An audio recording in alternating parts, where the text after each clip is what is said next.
आपके पेश नज़र उस वक़्त क्या चीज़ें थी आर्मी चीफ़ को एक्सटेंशन देते हुए? क्योंकि प्रेरोगेटिव बहरहाल प्राइम मिनिस्टर का था, वो फ़ैसला कर सकते थे एक्सटेंशन देने का भी और नए चीफ़ को लगाने का भी।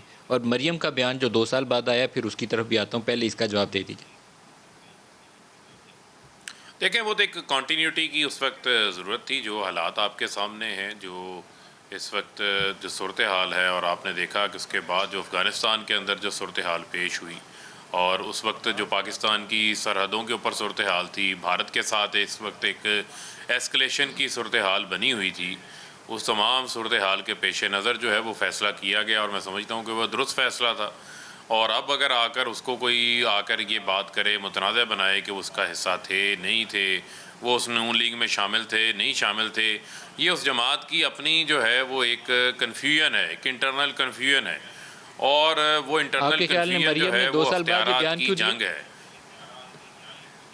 देखें, वो तो मैंने आपको बताया, वो तो मीम और शीन की जो है वो लड़ाई है, और किसने आगे आना है, किसने पीछे जाना है, किसने पाँव पकड़ने हैं, किसने मुफाहमत करनी है, किसने मज़ामत करनी है, वो इनकी आपस की जो खींचातानी है, उस खींचातानी को की जो भेंत है, ये मुल्क के कौमी सलामती के जो मुतलका इदारे हैं, जो हमारी सिक्योरिटी फोर्सेस हैं, उनको बनाना चाहते हैं।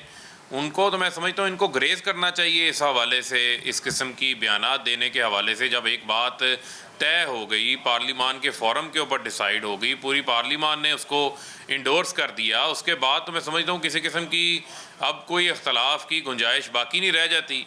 अगर आपको कोई इख्तलाफ था, आप किसी बात से नहीं मुतफिक थे, तो आप उस वक्त इख्तलाफ कर लेते।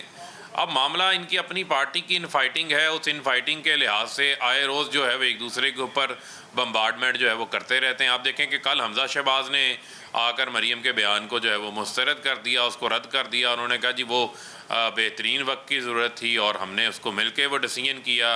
वो कहती हैं मैं उस वक्त की मुस्लिम लीग का हिस्सा नहीं थी। फिर उसके बाद जो है वो ट्वीट्स आ जाती हैं। तो ये नज़र आ रहा है कि ये कितने संजीदा हैं कौमी सलामती के मामलात के हवाले से, और उनके ऊपर बयानात देने के हवाले से इनकी जो है वो कितनी संजीदगी है।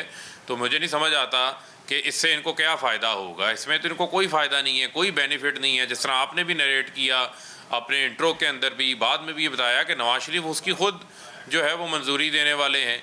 उसके बाद आकर इस किस्म के बयानात की आज जो है वो किसी किस्म की कोई मंतक जो है वो समझ से मेरी समझ में तो नहीं आ रही।